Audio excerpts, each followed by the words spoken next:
یہی معاملہ ہو جاتا ہے جب کسی بھی مذہبی طبقے کے اندر زوال آتا ہے، تفقہ نہیں رہتا۔ اسی پر پھپتی چست کی ہے اصل میں مولانا روم نے، ماز قرآن مغز ہا برداشتیں استخاں پیشے سگاں انداختیں۔ اگرچہ اس کا دوسرا مصرع مجھے پسند نہیں ہے، کاش کہ مولانا یہ نہ کہتے۔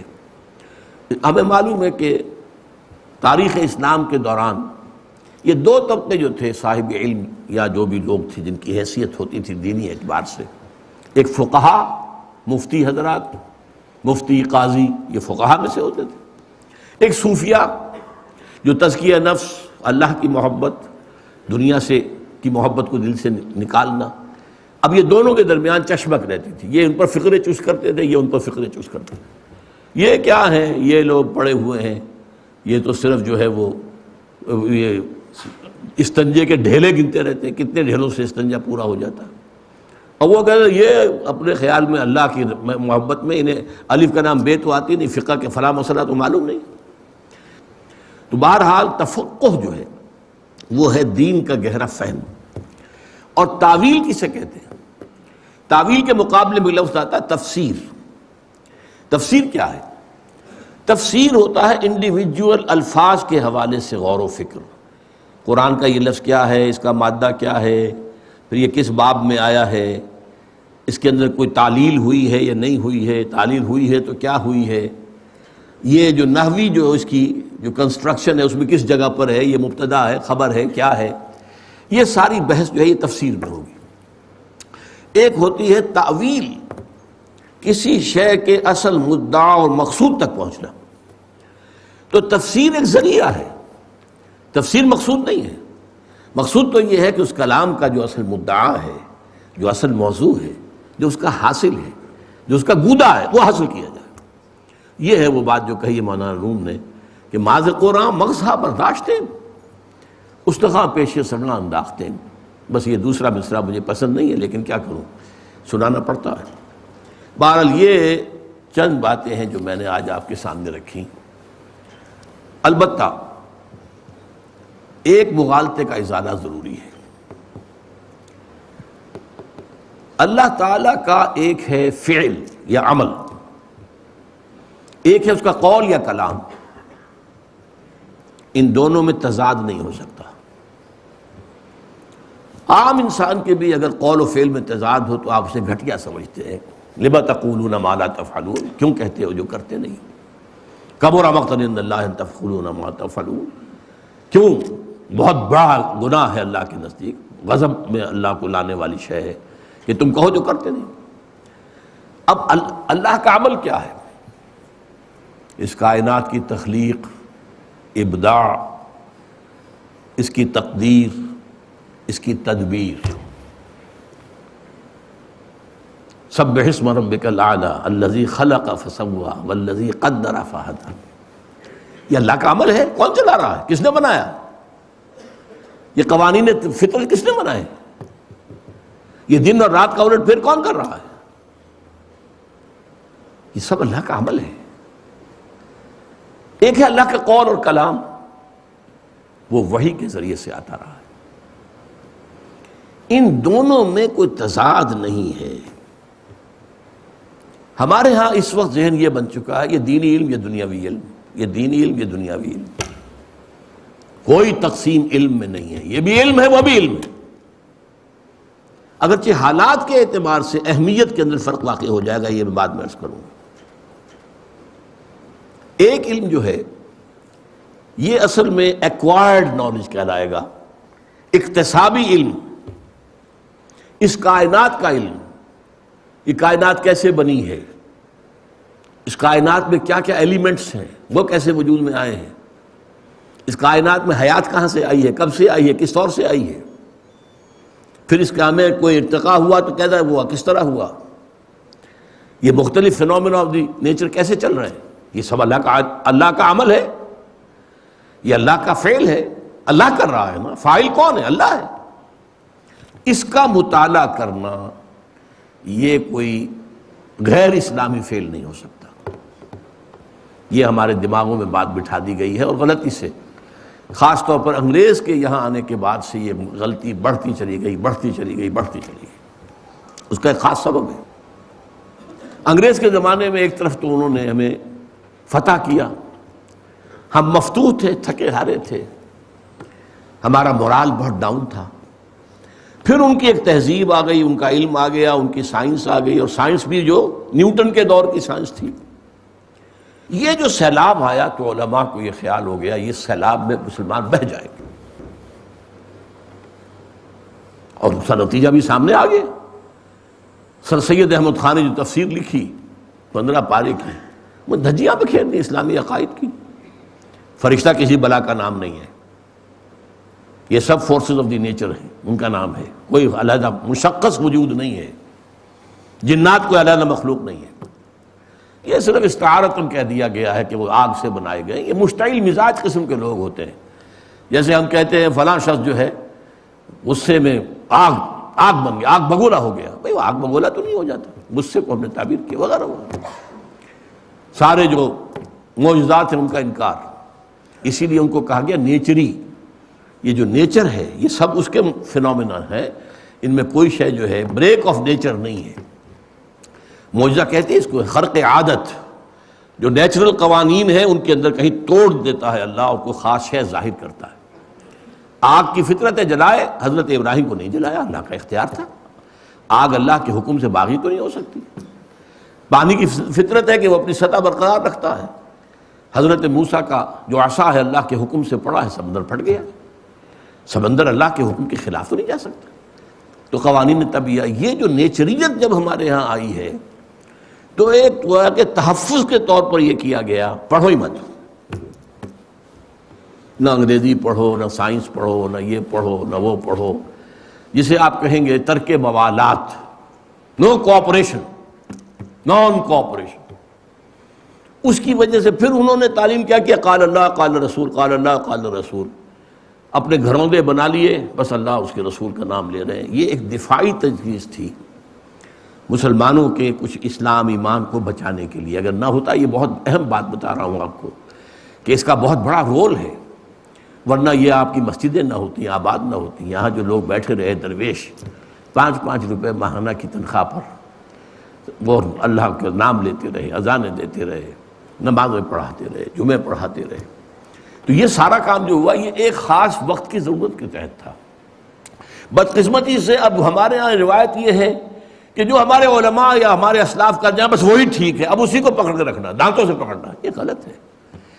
وہ حالات کا ایک تقاضا تھا جس کے تحت کہ وہ انہوں نے نظام اختیار کیا، اب بدلے ہوئے حالات میں اس کے تقاضے کے مطابق کرنا چاہیے۔ بہرحال جان لیجئے کہ ایک علم ہے جو انسان حاصل کرتا ہے، اکتسابی علم ہے۔ یہ پورا کا پورا علم اصل میں آدم کو دے دیا گیا تھا، علم آدم الاسماء کلہا، لیکن یہ اصل میں ایک آم کی گٹھلی کے مانند تھا۔ آپ کو معلوم ہے کہ آم کی گٹھلی میں پورا آم کا درخت ہے، کہاں سے آیا؟ یہ آیا تو گٹھلی میں سے۔ وہ گٹھلی پھٹی تھی تو 2 پتیاں نکلی تھیں، وہ 2 بڑھی ہیں تو آگے جو ہے وہ پھر تنا بنا ہے، سب کچھ جو گٹھلی میں تھا۔ گٹھلی کے بغیر آم لگا دیں گے آپ چاہے کتنی ہی اس کے لیے مینیور فراہم کر دیں، کتنا ہی کھاد لے آئیں، کتنا ہی لے آئیں، پانی دے دیں، گٹھلی ہی نہیں ہے تو آم کہاں سے آئے گا؟ تو اس کو ایکسفولیشن کہتے ہیں۔ بعض اوقات ٹیلی ویژن وغیرہ پہ کچھ اچھے مناظر دکھائے جاتے ہیں، ایک جو کلی ہے وہ کھلی ہے، وہ جب کھلتی ہوئی ہے عجیب ایک منظر ہوتا ہے، فطرت کا آدمی دیکھے وہ چیز جو بند تھی وہ ایک کھل کر آ رہی، جو نکھار اس پر آتا ہے، جو اس میں حسن پیدا ہوتا ہے۔ تو یہ علم جو ہے، علم اسماء جو حضرت آدم کو دے دیا گیا تھا، پھر یہ رفتہ رفتہ رفتہ رفتہ رفتہ رفتہ رفتہ کھلا ہے، اور اس کو انسان نے پھر اکتساب کیا ہے، اس کو حاصل کیا ہے۔ کیا مراد ہے؟ آنکھوں سے دیکھا، دماغ سے سوچا، اس کے مطابق عمل کیا، کوئی چیز حاصل ہو گئی۔ کسی شخص نے دیکھا ہوگا، ہمارے 10,000 15,000 سال پہلے کوئی ہمارے بزرگوں میں سے ہوں گے، اس وقت تک ابھی انرجی کی کوئی شکل انسان کو معلوم نہیں تھی، کوئی انرجی۔ انہوں نے دیکھا کہ چٹان اوپر سے گری، نیچے بھی پتھر تھا، ٹکرائیں آپس میں تو آنکھ کا شعلہ برآمد ہوا۔ ابھی آنکھ نے دیکھا، دماغ نے کام کیا، یہ کیا ہے، کچھ ہے اس میں. اس نے دیکھے 2 پتھر، انہیں ٹکرایا، وہاں شعلہ نکل آیا، واہ، آگ ایجاد ہو گئی. فرسٹ فارم آف انرجی، آگ ایجاد. اچھا، آگ سے بات چلی تو کہیں ہانڈی رکھی ہوئی تھی چولہے کے اوپر، آگ کے اوپر، اس کے اوپر ڈھکن بجنے لگا، چلنے لگا. ارے یہ کہاں سے، کون جن ہے، عفریت ہے، کیا ہے، کون ہلا رہا؟ بعد معلوم ہوا رہی ہے یہ اصل میں سٹیم کی پاور ہے، یہ بھاپ کی قوت ہے. اب یہ بھاپ کی ایک انرجی ہے، اب اس کے انجن بن گئے. کہاں سے کہاں بڑا دیو ہیکل انجن ہوتے تھے، اب تو بیچارے وہ معصوم سے انجن ہوتے ہیں جن کا کوئی خاص وہ روب پڑتا ہی نہیں دیکھنے والے پر. ورنہ تو قد آدم کا ہوتا تھا وہ قطر جو ہوتا تھا، فرنٹیئر میل کا جو انجن ہوتا تھا اس کا پہیے کا. تو یہ کہاں سے آ گئے؟ وہی پھر بجلی ایجاد ہو گئی، یہ ایجاد ہو گیا، وہ ایجاد ہو گیا. یہ رفتہ رفتہ قدم بقدم علم حاصل ہوا. ایک دوسرا علم وہ ہے کہ جو گیون ہے، وہبی ہے. یہ پہلا علم حاصل ہوتا ہے حواس خمسہ اور عقل. اب انسان دیکھتا رہا تھا، آگ ہوتی ہے تو دھواں بھی ہوتا ہے، ٹھیک ہے. اب آپ نے کہیں دور سے دیکھا دھواں ہے، آپ نے کہا دی آگ لگی ہوئی ہے. بھائی تم نے کہا آگ تو دیکھی نہیں ہے، وہ آپ کی میموری میں رکھا ہوا ہے کہ جہاں آگ ہوتی ہے وہاں دھواں ہوتا ہے، جہاں دھواں ہے وہاں آگ ہے. یہ آپ نے منطقی طور پہ نتیجہ نکالا ہے، آپ کا جو کمپیوٹر ہے اس کی میموری میں یہ فیڈ ہو گیا تھا، وہاں سے آپ نے نکال لیا. یہ ہے علم بالحواس اور علم بالعقل. دوسرا علم ہے علم بالقلب یا علم بالروح. یہ گیون علم ہے، وہبی علم ہے، یہ اللہ کی طرف سے دیا جاتا ہے. پہلا علم بھی تدریجاً ترقی کرتے کرتے کرتے کرتے اور ابھی تک ترقی کر رہا ہے یہاں تک کہ آج وہ علم جو ہے پچھلے 200-250 برس میں تو ایک طوفان کے مانند جو ہے ایک ایکسپلوژن ہے. جیسے کہتے ہیں بگ بینگ، اس سے کائنات شروع ہوئی.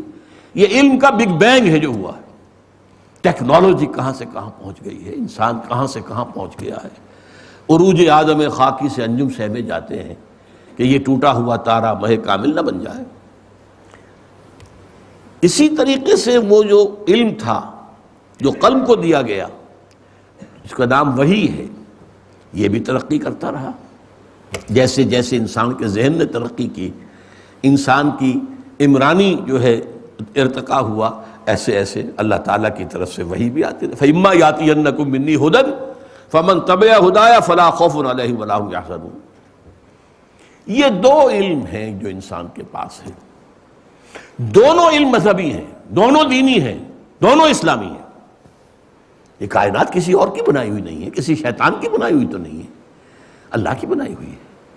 ایجاد و ابداع عالم، خلق، تدبیر، یہ سب کون کر رہا ہے؟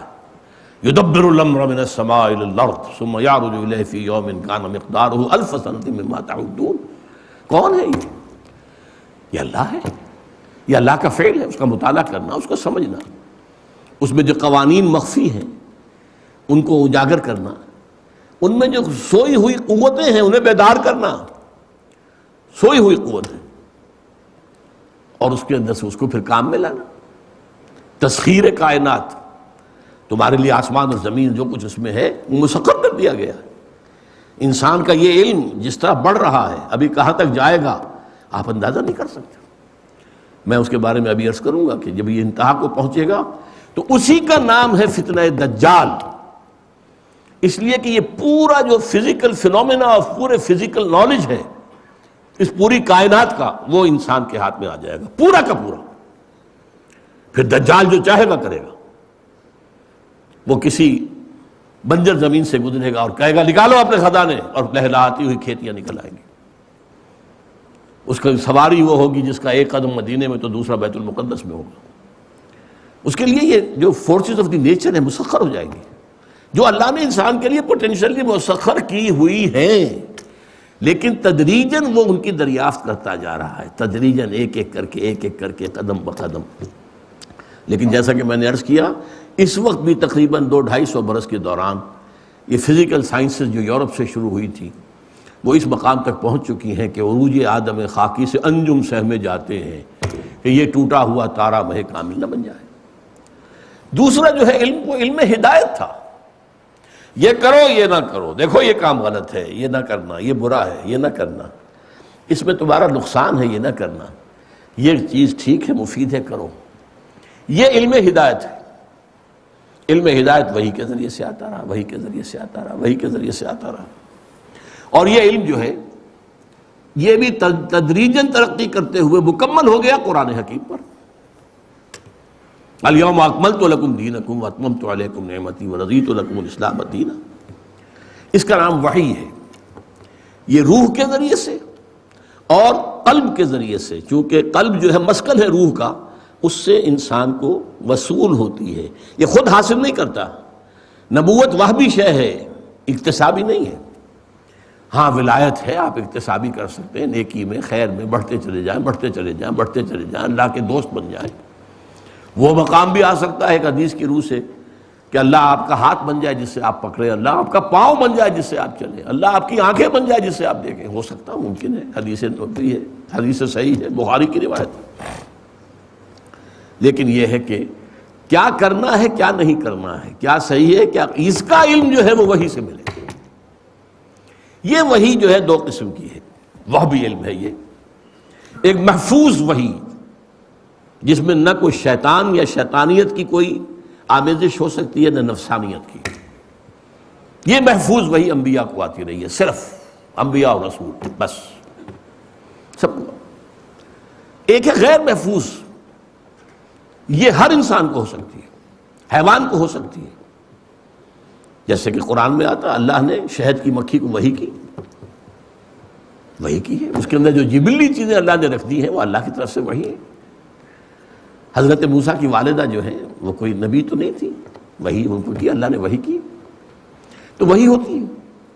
حواریین کے بارے میں کہا گیا، ہم نے وحی کی ان کو کہ ہمارے نبی حضرت عیسیٰ علیہ السلام کا ساتھ دو، تو وحی کسی کو بھی ہو سکتی ہے۔ یہ وحی جو ہے اس کو ہم کہتے ہیں وحی خفی۔ وحی خفی کی مختلف شکلیں ہیں جن کو اب ہم آج کل تو لوگ جو ہے ان کا ذکر کرنے سے بھی شرماتے ہیں، یہ کیا باتیں کر رہے ہیں یہ سائنس کی دنیا میں، اور اتنی غیر سائنسی باتیں کر رہے ہیں۔ رویائے صادقہ، سچا خواب۔ آپ نے ایک واقعہ دیکھا ہے آج خواب میں، 2-3 دن کے بعد یوں کا توں وہ واقعہ ظاہر ہو گیا۔ ہاؤ کم، کیسے ہوا ہے؟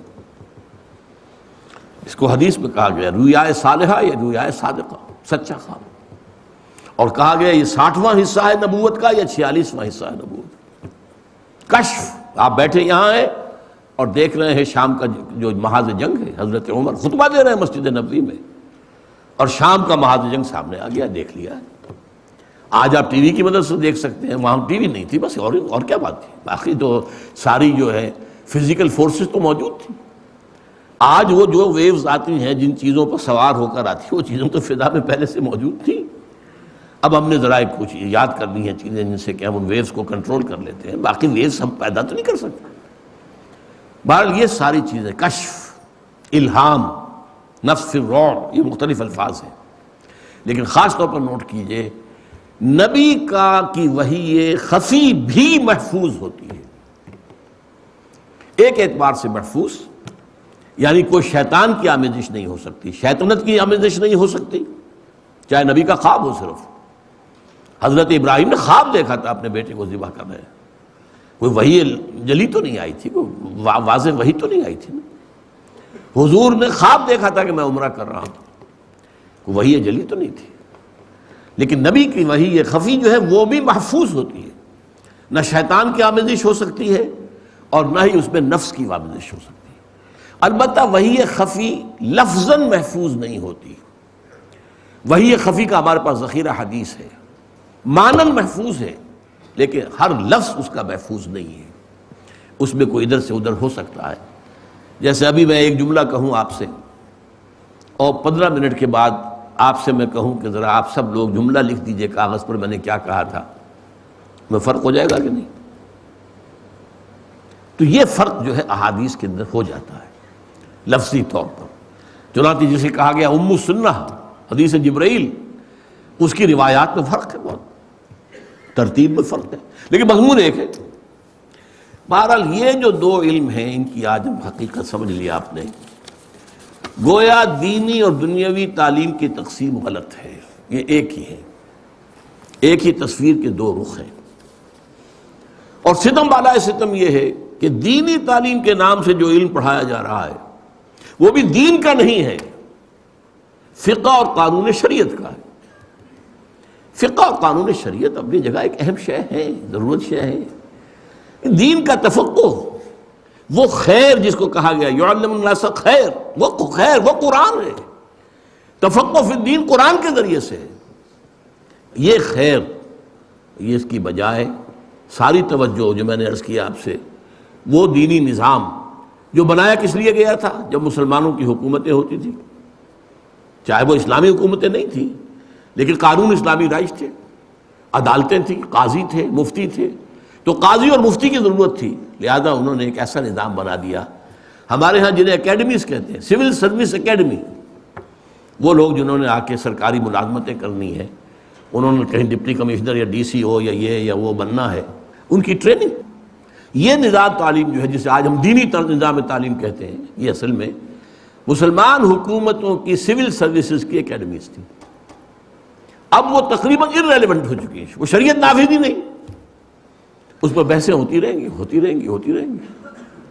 بہرحال ایک طرف تو یہ کہ وہ دین کی بجائے اس خیر، اس تفقہ، اس کی بجائے صرف اس کا ایک جز، ثانوی جز شریعت، اس پر مشتمل، اور شریعت کے بھی فرقے واریت کے بنیاد کے اوپر جو منظم ہو گئے، یہ حنفی ہے، یہ شافعی ہے، یہ مالکی ہے، یہ فلاں ہے، یہ اہل حدیث ہے، یہ فرقے واریت کی بنیاد کے اوپر مدرسے بن گئے، جن سے کہ یوں سمجھیے کہ دماغ جو ہے وہ بالکل جم کر رہ جاتا ہے، وہ ایک بند گلی کے اندر داخل ہو جاتا ہے، اس میں آزادانہ غور و فکر کی صلاحیت اس طرح سے باقی نہیں رہتی، اسلاف پرستی کے سوا کچھ نہیں رہتا۔ بہرحال اصل اہمیت، اب میں نے کہا تھا نا کہ دونوں علم جو ہیں ان میں سے کوئی بھی خالص دنیاوی علم نہیں ہے۔ فزیکل سائنسز کا نالج، ٹیکنالوجی کا نالج، یہ اللہ کے عمل اور فعل کا علم ہے۔ قرآن، وحی، اس کا علم، یہ اللہ کی ہدایت کا علم ہے۔ اب ان میں سے ظاہر بات ہے اہم تر کون سا ہوا؟ آپ نے پہلے علم کے ذریعے سے طاقت حاصل کر لی، آپ کی قوت حاصل ہو گئی، آپ کو بڑے ہتھیار بن گئے، حاصل کیا ہوا؟ یہ جو 200-250 برس میں نے کہا ہے، اس کا بڑا تحفہ کیا ہے؟ پچھلی صدی میں 2 عظیم جنگیں ہوئی ہیں، کروڑوں انسان ہلاک ہوئے، 10 کروڑ سے زیادہ انسان ہلاک ہوئے ہیں 2 عظیم جنگوں میں۔ یہ کمال ہے سائنس کا، یہ حاصل ہے۔ ایک بم گرا ہے ناگاساکی، ہیروشیما میں، لاکھوں آدمی ختم ہو گئے۔ دس از دی یوز۔ ہاں بھائی، آپ نے ایجاد کر لیا، ملیریا کی دوا ایجاد ہو گئی، چلو ملیریا سے نہیں مریں گے، HIV آ جائے گا، ایڈز آ جائے گا۔ انسانوں کو تو اللہ تعالیٰ نے آخر دنیا کے اندر ایک توازن رکھنا ہے نا، کچھ اور جائیں گے تو دوسروں کے لیے جگہ پیدا ہوگی، ایک پاپولیشن کا جو ہے ایک نظام رکھنا ہے۔ اگر اس طرح نہیں ہوگا، لاکھوں آدمی جو ہیں وہ زلزلے میں مارے گئے، سونامی میں مارے گئے، فلاں میں مارے گئے، کٹرینا میں مارے گئے۔ اس علم نے سوائے تباہی کے ابھی تک کچھ نہیں دیا۔ بہت خوش ہوتے ہیں ہم جب کینسر کی دوا مل گئی ہے، لاکھوں روپیہ خرچ کر کے، کیا ہوتا ہے جی؟ پہلے خیال تھا کہ شاید 6 مہینے زندگی ہے، اب ذرا 1 سال ہو گئی، بس یہ حاصل ہے۔ جب تک اس علم کے ساتھ علم ہدایت نہ ہو، یہ تباہی کا، بربادی کا، تخریب کا ذریعہ۔ علم ہدایت ہو تو کیا کہنے، یہ ساری قوت، یہ ساری انرجی، یہ ساری صلاحیت جو ہے خیر کے لیے صرف ہوگی، نیکی کے لیے صرف ہوگی، بھلائی کے لیے صرف ہوگی۔ یہ سارا معاملہ اچھی طرح سمجھ لیجیے، یہ 2 علموں کا معاملہ ہے۔ اگر پہلا علم بڑھتا چلا جائے، دوسرے سے آنکھ بند کر دی جائے، اسی کا نام دجالیت ہے، کانی تہذیب ہے، 2 آنکھوں میں سے ایک بند ہے۔ علم ہدایت سے کوئی سروکار ہی نہیں، تعلق ہی نہیں، ادھر نسبت ہی نہیں، توجہ ہی نہیں۔ چھوڑو جی قرآن کو، ہی کیا قرآن، بس یہ بیچارہ حافظ ہے، ابن نابینا ہے، حفظ کرا دو اسے، یہ غریب جگہوں کے بچے ہیں، یہ ہزارہ اور کوہستان کے انہیں حفظ کراؤ اور انہیں بھیجو ایکسپورٹ کرو کراچی تاکہ وہاں کی مسجدیں بن رہی ہیں بہت نئے نئے، آپ کو وہاں پر امام مل جائے. اللہ خیر چلو. What's the use؟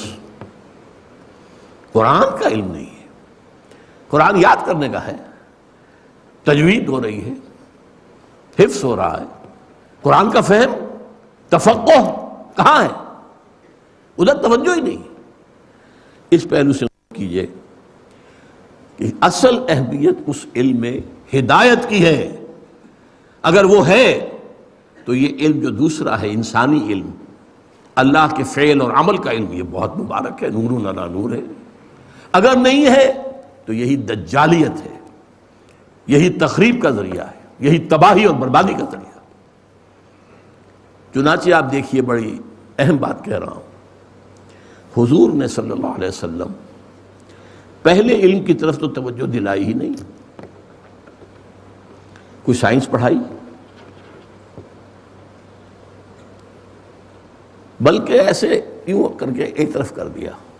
تعبیر نخل والی حدیث کیا ہے کہ مدینہ منورہ میں حضور ایسا درخت ہے کہ جو حیوانی کنگڈم جو ہے، اینیمل کنگڈم اور پلانٹ کنگڈم کے درمیان واقع ہوا ہے. اس میں حیوان کی صفات بھی موجود ہیں، سیکسز ہیں علیحدہ علیحدہ. پھول جو ہے یہ مردانہ پھول ہے، یہ زنانہ پھول ہے. اچھا، ان دونوں کو اگر قریب لے آتے تھے تو پولینیشن ہوتی تھی زیادہ، بارآور ہو جاتے تھے پھول، اور فصل زیادہ ہوتی تھی کھجور کی.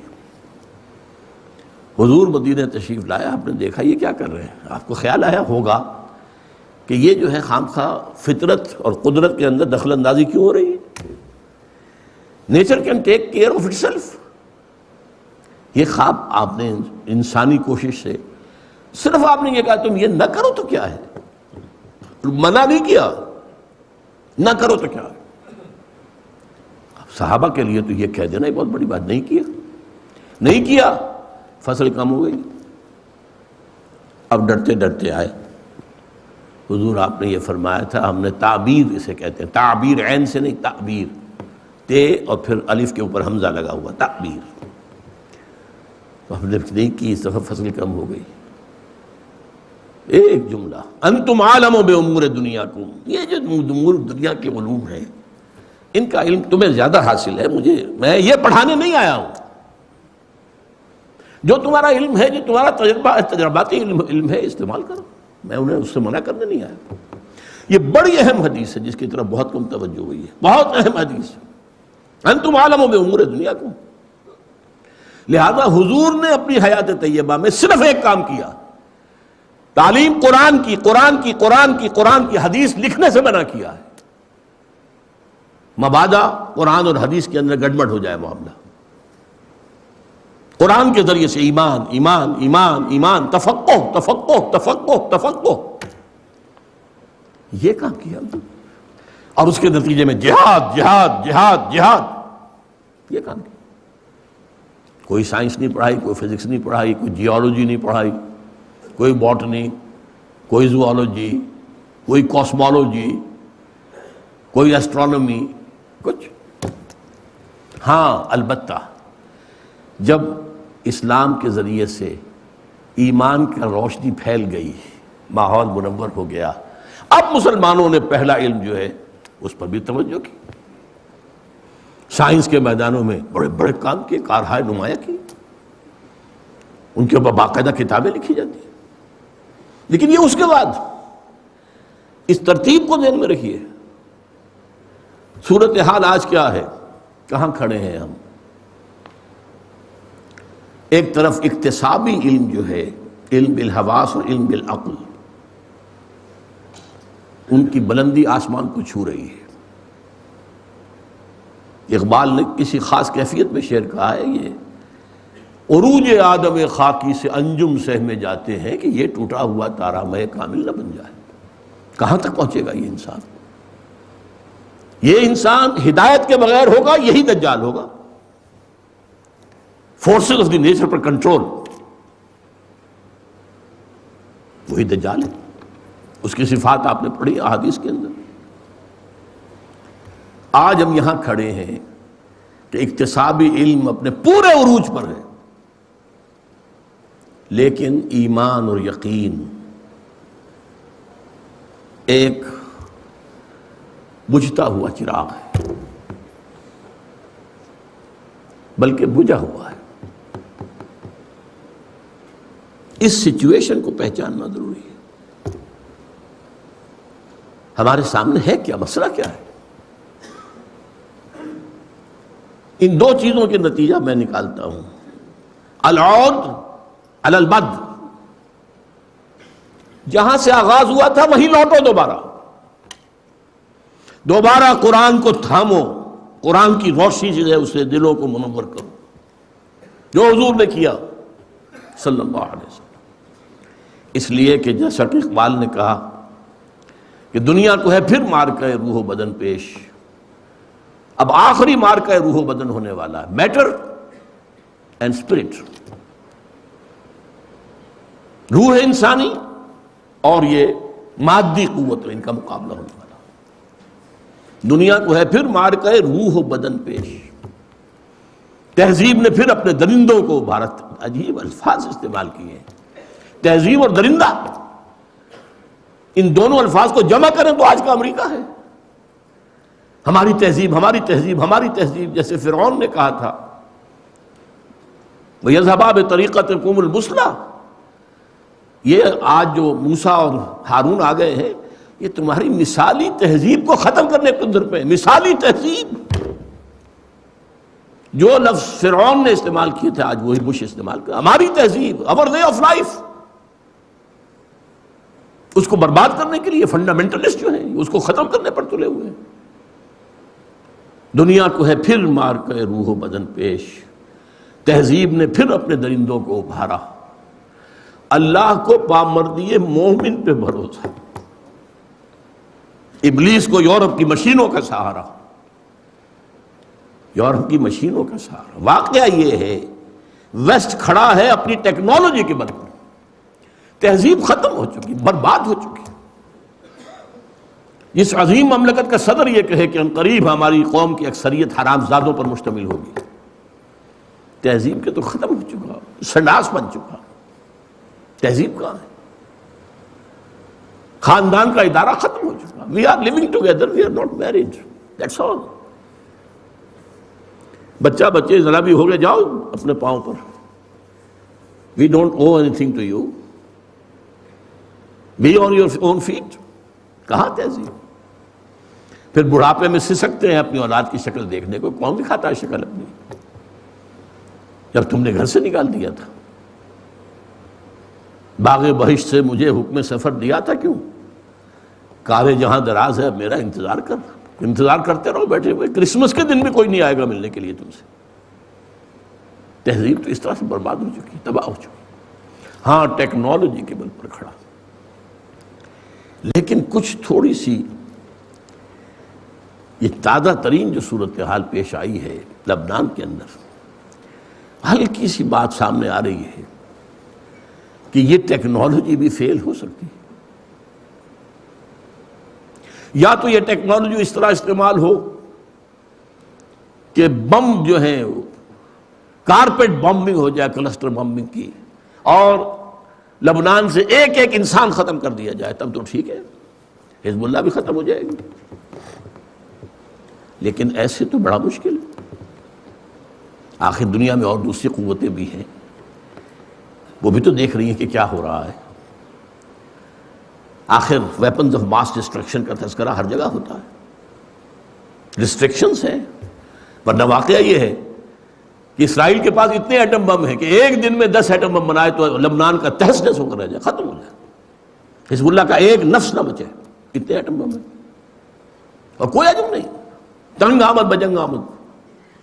مجھے تو اندیشہ یہ ہے جو کچھ ہوا ہے کہ اس کا نتیجہ یہ نکلے گا کہ شاید اسرائیل کو جو تھوڑا بہت کچھ امن رائے عامہ کا کوئی خیال ہے دنیا کا، وہ سب کو توڑ تاڑ کے، توبہ کو توڑ تاڑ کے تھرا کے پی گیا۔ وہ جو جگر نے کہا تھا یہ سب توڑ تاڑ کے دفع کرو، جو ہونا ہو جائے گا، we have to finish with them. ہو سکتا ہے کہ وہ اسی جوش میں آ کر وہ کتنا وقت لگے گا؟ کوئی تھوڑا سا ہی جو چاہیے نا مواد، مسجد اقصیٰ بھی گر جائے گی اور قبۃ الصخرہ بھی گر جائے گا، اور ایک طوفان کے مانند جو ہے اٹھیں گے عرب نوجوان، اور پھر جو کچھ ہوگا میں اس کا اس وقت ذکر نہیں کرنا چاہتا۔ بہرحال اس وقت کا ہمارا معرکہ روح و بدن جو ہے، اس کے لیے اب ہمیں جو اصل ایمفیسس دینا ہے وہ قرآن پر دینا ہے۔ اس میں ہمارے دو لیولز ہیں۔ ایک لیول ہے عمومی، عوامی درس قرآن۔ میں حیران ہوا 1920 میں یہ لفظ استعمال کیا تھا 14ویں صدی کے مجدد اعظم شیخ الہند مولانا محمود حسن دیوبندی نے، جب رہائی پا کر آئے ہیں مالٹا سے، تو دارالعلوم دیوبند میں 500 علماء کا ایک اجتماع ہوا، اور بڑے بڑے سب، مولانا تھانوی اور مولانا شبیر احمد عثمانی اور مولانا حسین احمد مدنی، سب کے سب لوگ وہاں۔ کہا شیخ الہند نے، ہم نے تو اپنی اسیری کے دوران 2 سبق حاصل کیے۔ اس میں موجود تھے مفتی شفیع۔ مفتی شفیع صاحب نے یہ لکھا ہے، واقعہ لکھا ہے، وعدت امت نامی ان کی کتاب ہے، ان کے بیٹے پوتوں کی دکان ہے ادارہ اسلامیات، وہاں سے آپ کو یہ مل جائے گی، چھوٹی سی کتاب ہے۔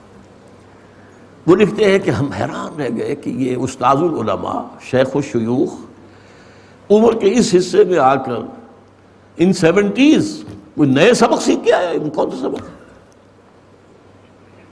تو سب گوش بر آواز ہو گئے۔ تو فرمایا ہماری سمجھ میں یہ آیا ہے کہ ہمارے زوال کے 2 اسباب ہیں۔ ایک ہمارا قرآن کو ترک کر دینا،